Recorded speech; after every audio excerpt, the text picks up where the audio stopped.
नमस्कार, आप सभी का बहुत स्वागत है। आपके साथ मैं हूं प्रिया सिन्हा और भारत 24 पर आज हमारे साथ एक खास मेहमान डॉक्टर वीपी सिंह मौजूद हैं।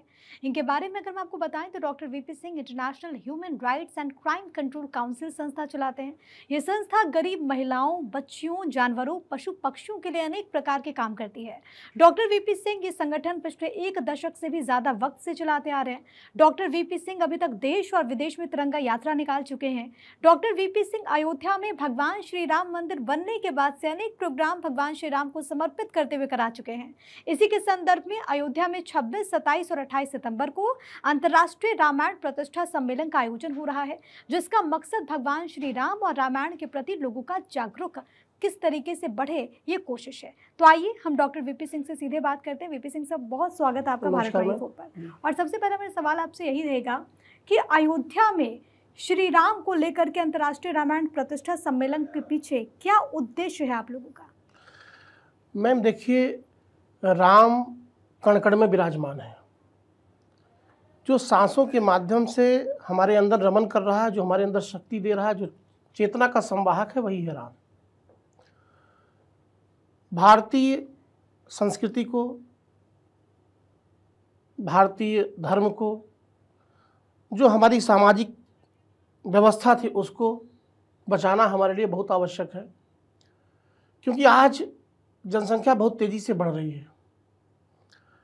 पहले क्या था कि हम जो धार्मिक थे, तो धार्मिकता हमारी ऐसी थी कि हम वृक्षों की पूजा करते थे, नदियों की पूजा करते थे, और हमारे लिए शुद्ध ऑक्सीजन, शुद्ध जल की व्यवस्था थी। सबसे बड़ी बात है कि हम विज्ञान को वरीयता देते हुए आगे बढ़ रहे हैं, बढ़ना चाहिए। लेकिन आज पानी बोतलों में बिकने लगा। आज स्थिति ऐसी आ गई कि जो समाज था, गांव था, गांव की जो परंपरा थी, आप उसको देखें तो कोई शादी होती थी तो पूरे गांव के लोग इकट्ठा हो जाते थे और सब लोग मिल करके काम करते थे। आज स्थिति ऐसी है कि एक घर में अगर 4 लोग हैं तो बैठे हैं, ये पता नहीं चलता किससे बात कर रहे हैं, आपस में मोबाइल लेकर के और उसमें व्यस्त हैं, कोई किसी से नहीं बात कर रहा है। तो सबको जोड़ना हमारा उद्देश्य है। और अयोध्या में प्रोग्राम इसलिए कर रहा हूं कि लगभग 550 वर्षों से धर्म के नाम पर लड़ाई थी। धर्म क्या है? जो धारण करने योग्य हो। कोई धर्म लड़ाई झगड़े की तरफ हमको नहीं ले जाता, मजहब नहीं सिखाता आपस में बैर रखना। लेकिन कुछ लोग ऐसे हैं जिनकी विचारधारा ऐसी है जो समाज में नफरत फैलाते हैं। जबकि रामचरितमानस की अगर हम बात करें तो गोस्वामी तुलसीदास ने लिखा कि पुरुष नपुंसक नारी वा जीव चराचर को सर्वभाव भज कपट तज मोहि परम प्रिय सोय। पुरुष हो, नपुंसक हो, चराचर नारी हो, चराचर जगत का कोई भी जीव हो, जो मुझे प्रेम से भजता है, छल कपट से रहित होकर के भजता है, मोहि परम प्रिय सोय, वही ईश्वर का है। तो आपसे मैं एक छोटी सी बात कर रहा हूं कि अगर कोई भी बिना छल प्रपंच के आपके पास आए तो आप उसको बहुत सम्मान देंगी, और अगर कोई छल के साथ आएगा तो उसके प्रति हमारी जो सोच है वो थोड़ी सी बदलेगी। तो हमें समाज में प्रेम चाहिए। समाज में आज सबसे बड़ी बात है कि भौतिक सुखों की तरफ भाग रहे हैं, और भौतिक सुख तब मिलेंगे जब कर्म, क्योंकि रामचरितमानस मुझे सिखाता है कर्म प्रधान विश्व रचि राखा, और जो जस करे तो तस फल चाखा। ये जो संसार है एक कर्म प्रधान है। हम जैसा कर्म करते हैं वैसा ही फल मिलता है। आप देखिए कि कोई भी बुरे कर्मों में लिप्त होता है, अगर मान लीजिए कोई चोर है, डकैत है, और जैसे वो गोलियों से या किसी को गंदे शब्दों का इस्तेमाल करके अगर किसी के साथ दुर्व्यवहार करके उसको सताता है, तो लास्ट टाइम उसका वैसे ही होता है, उसका अंत वैसे ही होता है। बिल्कुल। इसीलिए रामचरितमानस में देखिए, रावण के पास किसी चीज की कमी नहीं है, सारे सुख वैभव हैं उसके पास, धर्म का महान ज्ञाता है, लेकिन अहंकार, रावण नहीं मरता, उसका अहंकार उसे मार देता है। तो हमारे अंदर काम, क्रोध, लोभ, मोह, मद, मत्सर, अहंकार जो है, विकार है, इससे हम समाज को बांट रहे हैं। तो कम से कम समाज में नफरत का माहौल ना हो, समाज में प्रेम, भाईचारा, विश्वास को लेकर के लोग आगे बढ़ें, लोग एक दूसरे की मदद के लिए आगे बढ़ें, जीवों पर दया करें, प्रकृति को बचाएं। इसलिए हम अयोध्या में अंतर्राष्ट्रीय रामायण प्रतिष्ठा महोत्सव, क्योंकि जो हमारे धर्म ग्रंथ हैं उनको प्रतिष्ठित करना, उनको बचाना हर एक नागरिक का कर्तव्य है। बिल्कुल, और आपने बहुत अच्छी बातें भी कही है। हम सुनते भी आ रहे हैं कि राम ने बहुत कुछ खोया है श्री राम बनने के लिए। अब सवाल ये भी आपसे रहेगा कि ये जो सम्मेलन जिसका आयोजन होने वाला है अयोध्या में, उसका मुख्य आकर्षण का केंद्र क्या रहेगा? मैम, सम्मेलन 3 दिवसीय है।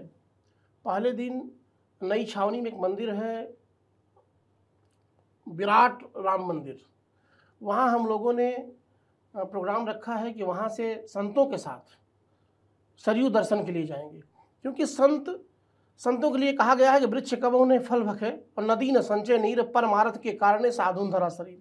संत क्या है? जहाँ सत्य का अंत न हो, जो आपको सही रास्ते का अनुगमन कराए, वही है संत, जो सच्चे मार्ग पर चलना सिखा दे।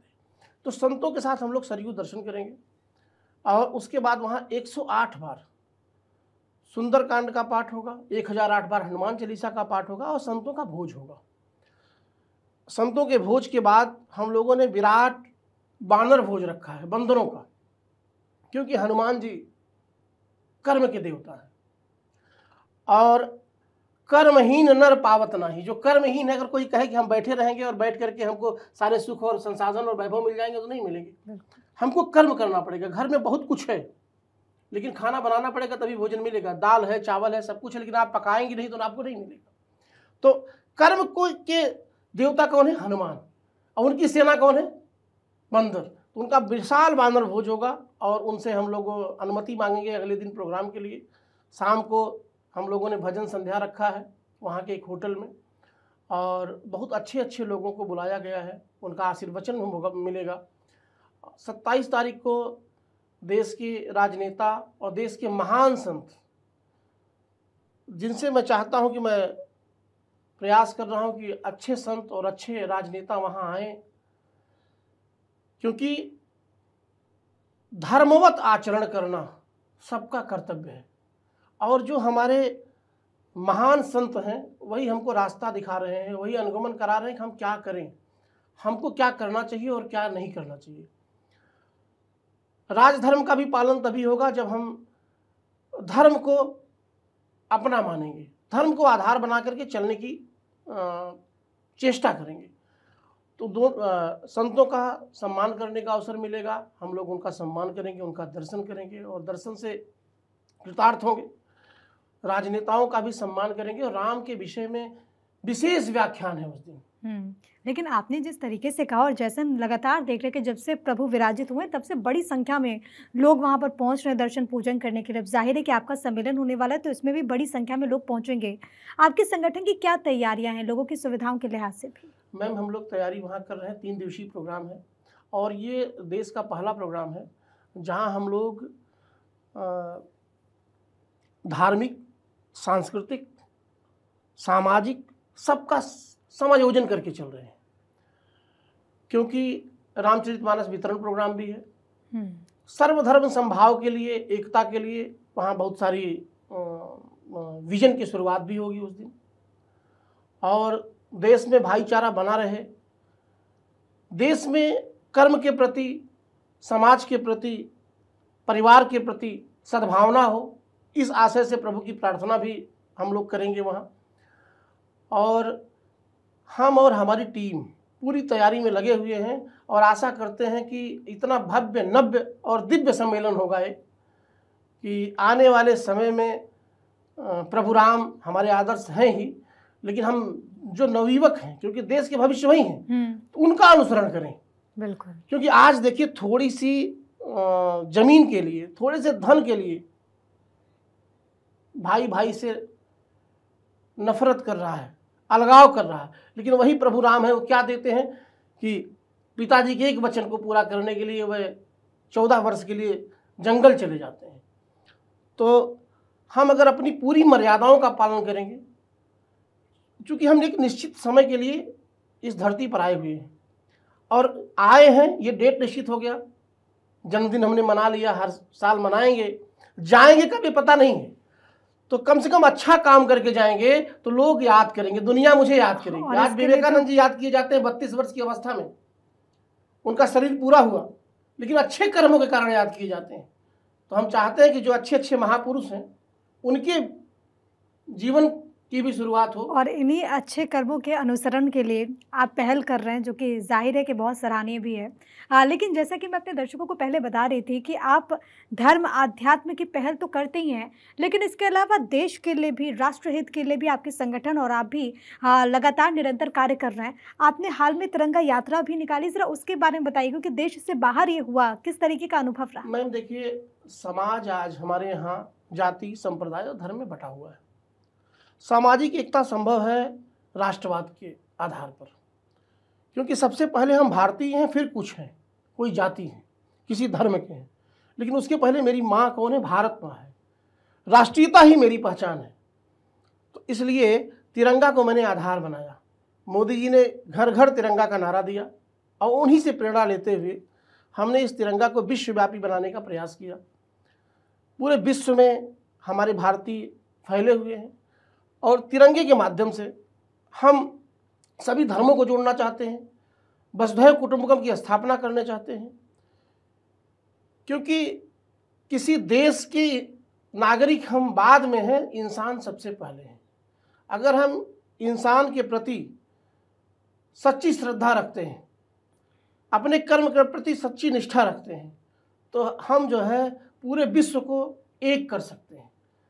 नफरत की भावना कहीं नहीं होगी। आज देखिए कितना दुर्भाग्य है कि बांग्लादेश में कितना दिक्कत हो रही है।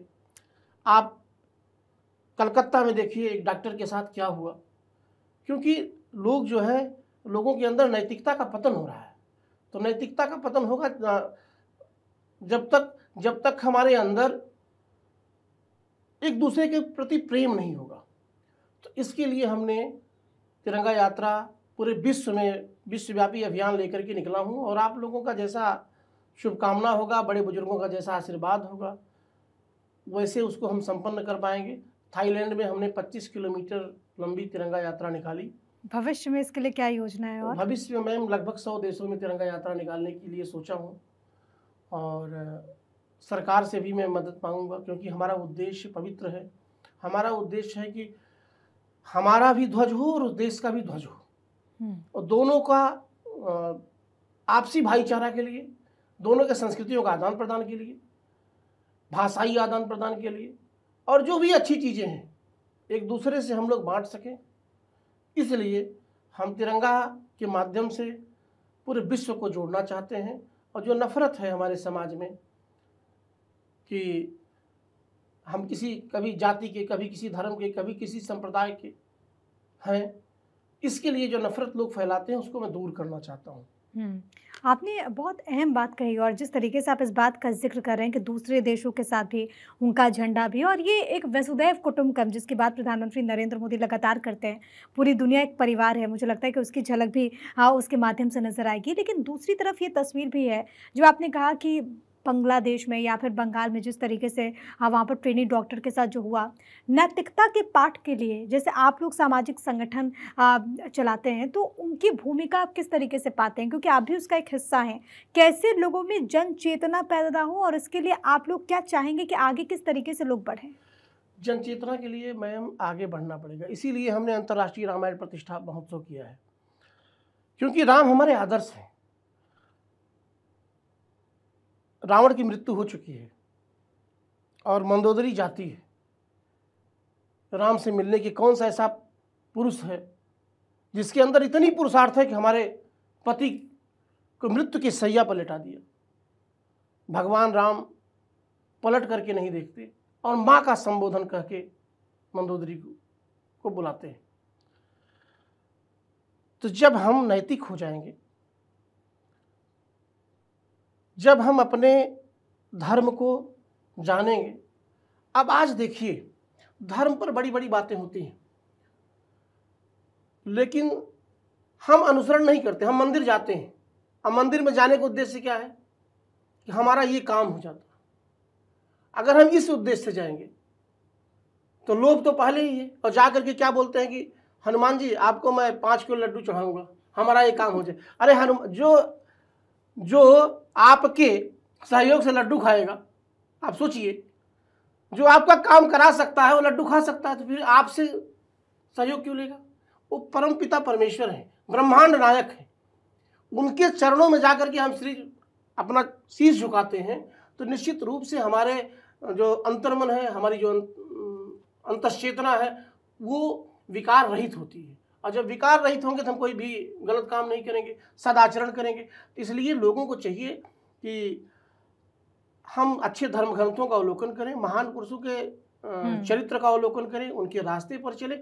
और सबसे बड़ी बात है कि जो समाज में चाहे वह फिल्म हो, चाहे साहित्य हो, चाहे कला हो, चाहे दर्शन हो, हम चाहते हैं कि वहाँ अश्लील चीज़ें ना परोसी जाएं, क्योंकि सबके हाथ में मोबाइल है। आज सबसे बड़ी दिक्कत है कि लोग सस्ती लोकप्रियता के चक्कर में इंस्टाग्राम पर, फेसबुक पर, यूट्यूब पर अश्लील चीज़ें परोस रहे हैं। उसको भी भारत सरकार को बैन करना चाहिए। और जो भी महापुरुष हमारे यहाँ हैं, उनकी जीवनी को अनिवार्य करना चाहिए कि उनको पढ़ाया जाए, और अच्छे आचरण के लिए नैतिक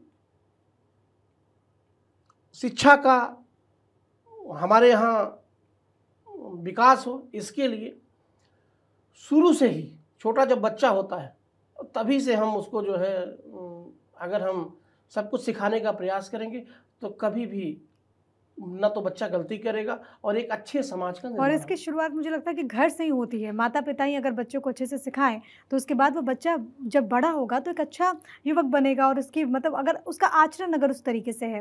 अब मेरा दूसरा प्रश्न आपसे ये रहेगा, क्योंकि मैंने अभी दर्शकों को बताया भी कि कैसे आपकी जो संस्था है उसने महिलाओं के लिए, उसने बच्चों के लिए, उसने युवाओं के लिए कदम उठाया है। कितना आपको सपोर्ट अभी तक मिला है और उसका अनुभव कैसा रहा? मैम देखो, आगे बढ़ रहे हैं, काम कर रहे हैं। अगर आप अच्छा काम करते हैं तो लोग मिलते हैं, आपसे सपोर्ट मिलता है। जीव जंतुओं की सेवा सबसे बड़ा धर्म है, क्योंकि हम पर वो आश्रित हैं। हमको प्यास लगेगी, हम मार्केट से पानी ले लेंगे। हमको सोना है, किसी होटल में जाकर रूम बुक करा करके सो लेंगे। लेकिन उनको प्यास लगेगी तो कहाँ जाएंगे? तो चाहिए कि जो हमारा पारिस्थितिकी तंत्र है, जो पर्यावरण है, जो प्रकृति, हम उसको बचाएं। उनके लिए कि बहुत दुआएं मिलेंगी, और दुआओं का असर ज़िंदगी में होता है। तो जीव जंतुओं को बचाना। दूसरी बात कि बहुत सारे लोग, हमने अभी सुमंगला योजना की शुरुआत की, जिसमें गरीब बच्चियों की शादी हम लोग करवा रहे हैं। और शादी इस स्तर पे करवा रहे हैं बहुत अच्छे ढंग से हो, चाहे एक ही बच्ची की शादी हो, धूमधाम से हो, खान पान से लेकर सारी चीज़ें हो, और ये न लगे किसी ने शादी करवाई, उसके ऊपर कोई भार ना हो। तो हम लोग ये भी योजना शुरू किए हैं और लोगों का सहयोग मिल रहा है, क्योंकि प्रभु के आशीर्वाद के बगैर कुछ नहीं हो सकता। जब ईश्वर आपके साथ होता है, ठीक है। अब आप सोचिए कि विज्ञान कितना भी चमत्कार कर ले, कितना भी आगे हो जाए, लेकिन इस शरीर से क्या निकलता है कि दोबारा लोग जोड़ करके उसको जीवन नहीं प्रदान कर सकते। उसकी खोज में है, आप बहुत आगे निकल गए, लेकिन ये नहीं पता है। जितनी औषधियां हैं, चाहे यूनानी हो, चाहे अंग्रेजी दवा हो, चाहे आयुर्वेदिक हो, सब इसी प्रकृति से प्राप्त की जाती है, यहीं से शोध करके बनाते हैं। इसका मतलब कि प्रकृति का जो नियंता है उसको पता है कि आपकी जरूरतें क्या हैं, और उसके बाद भी हम कहते हैं हमने खोज कर ली। अगर ईश्वर ने अंधा दिया होता तो खोज कहाँ से कर लेते? आप खोज नहीं कर सकते। और लोग कुतर्क करते हैं ईश्वर को लेकर के। ईश्वर एक है, ईश्वर सर्वभूतानां हृदये अर्जुन तिष्ठता। जब भगवान कृष्ण अर्जुन को उपदेश दे रहे होते हैं, अर्जुन पूछते हैं तो वहाँ कहते हैं कि ईश्वर सबके कहाँ? हृदय में। और यही बात कबीर ने कहा, हृदय निवासी घट घट वासी। तो हृदय में निवास करता है। हम ना वो मंदिर में है, ना मस्जिद में है, ना काबा में है, ना कैलाश में, वो हमारे हृदय में। और सबके हृदय में अगर भगवान है तो हम सबको अगर अच्छे दृष्टि से देखें तो विकार नहीं पैदा होगा। और कहते हैं नर सेवा नारायण सेवा। नर सेवा नारायण सेवा है। तो हमको जीव जंतुओं की भी सेवा करनी है, मनुष्यों की भी सेवा करनी है, और उसी सेवा से, उसी प्रतिफल से हम इहलोक और परलोक दोनों संवार सकते हैं। बिल्कुल। आखिरी प्रश्न आपसे मेरा ये रहेगा कि आप अपने सम्मेलन को लेकर के भारत 24 के दर्शकों को क्या कहना चाहेंगे? एक तो ये, और दूसरा ये कि अयोध्या के बाद आपकी आगे की योजना क्या रहेगी? मैं सबसे विनम्र प्रार्थना करता हूँ, यह राम का काज है, सबको आगे आना चाहिए। और मैं चाहता हूं कि राम कौन है, सबसे पहले जानिए आप। राम हृदय में निवास करने वाले, अंतस चेतना को जो व्यक्ति शक्ति प्रदान कर रहा है, जिसके कारण हमारी जो है उपस्थिति है, चाहे समाज में चाहे लोक में कह लीजिए, तो उनको जानना, हमारा जब उनको जानेंगे हम, ठीक है, और कैसे जानेंगे? बिनु सत्संग विवेक न होई, सत्य का संग करना पड़ेगा। इसीलिए सम्मेलन है। तब जो है जाति संप्रदाय सबसे हम ऊपर उठ जाएंगे। क्योंकि अगर सूर्य देवता हिंदुओं का देवता है तो दक्षिण अफ्रीका में भी प्रकाश कर रहा है, लंदन में भी प्रकाश कर रहा है, सबको एक समान है। मतलब प्रभु ने, ईश्वर ने, चाहे उसको अल्लाह कह लो, चाहे उसको रहीम कह लो, उसको रसखान कह लो, उसे आप राम कर लीजिए, कुछ भी संज्ञा दे दीजिए, वह ईश्वर एक है। और जितनी भी धार्मिक मान्यताएं हैं, जितने भी धर्म हैं, सब जैसे नदियां जाकर के समुद्र में विलीन हो जाती हैं, वैसे समस्त धर्म एक परमात्मा में जाकर के विलीन हो जाते हैं। तो परमात्मा एक है, ईश्वर एक है। ईश्वर के नाम पर लड़ाई मत करिए, आप सबकी पूजा करिए, आप जो भी करना चाहते हैं, लेकिन ये मान करके करिए कि वह शक्ति एक है और सब में वही शक्ति का संचार है। नफरत नहीं करना है। अगर नफरत करेंगे, आज देखिए समाज कितना बट गया हमारा, जाति के आधार पर, धर्म के आधार पर। कभी कभी दुख होता है, हम इतने भौतिक सुख के पीछे पड़े हुए हैं, इंसानियत भूल गए। एक बच्ची को लोग मार रहे होते हैं और लोग जाकर के वीडियो बना रहे होते हैं। इतनी संवेदना नहीं है कि हम जाकर के छुड़ा दें। आज सब कुछ मेरे लिए, आपके लिए कुछ नहीं, दूसरे के लिए कुछ नहीं। अगर ऐसा भाव हमारे अंदर होगा तो बताइए समाज का विकास कैसे होगा, देश का विकास कैसे होगा? हम लाख मंदिर मस्जिद गुरुद्वारे जाकर के मत्था टेकते रहे, लाख गिरजा घर जाए, हम अपने भले के लिए जाएंगे तो प्रभु तो वही है ना जो सबके हृदय में है। अगर हम सबके भले के लिए जाएंगे तो हमारा भला नहीं होगा। और धर्म हमको सिखाता है कि दूसरे की भलाई करिए। अगर ये दूसरे की भलाई ही सबसे बड़ा धर्म है, क्योंकि रामचरितमानस में भी कहा गया ना कि परहित सरिस धर्म नहीं भाई, पर पीड़ा सम नहीं है भाई। तो दूसरे से के हित से बड़ा कोई धर्म नहीं है। हम चाहते हैं कि सम्मेलन में आए लोग, भाईचारा स्थापित हो, प्रेम स्थापित हो। सबके राम है, राष्ट्र के राम है, हमारे राम है, आपके राम है, सबके अंदर वही चेतना है। और उस प्रकाश पुंज को हम समझने का प्रयास करें, संतों के दिव्य दर्शन करें। और जितने भी धार्मिक स्थल हैं किसी भी रूप में हैं, उसमें एक ही प्रभु है, ये मान लीजिए। चाहे उसको अल्लाह कह लीजिए, खुदा कह लीजिए, कुछ भी कह लीजिए, उसके नाम पर लड़ाई नहीं होनी चाहिए। और प्रेम की सौगात लेकर के मैं अयोध्या चल रहा हूँ। उसके पहले हम लोगों ने 14 जनवरी को मकर संक्रांति के दिन भी जंतर मंतर पर प्रोग्राम कर चुके हैं। और बहुत अच्छे अच्छे लोगों को हम लोग सम्मानित करेंगे, जो लोग देश के लिए काम कर रहे हैं, समाज के लिए काम कर रहे हैं। ऐसी दबी हुई प्रतिभाओं को हम लोग निखारना चाहते हैं, जिनके अंदर बहुत टैलेंट है, उसके बाद भी उनको एक अच्छा मंच नहीं मिल रहा। उनके लिए मंच भी है वहाँ। जी, आप लोग लगातार प्रयास कर रहे हैं और बहुत नेक पहल है। इसके लिए हमारी तरफ से आपको बहुत बहुत शुभकामनाएं। बहुत धन्यवाद आपका हमारे साथ जुड़ने के लिए। वीपी सिंह साहब, आप बहुत अच्छा कार्य कर रहे हैं और जैसे कि आपने कहा कि राम तो सबके हैं। बहुत धन्यवाद आपका। इसी के साथ हमारे खास कार्यक्रम में इतना ही। आप देखते रहिए भारत 24।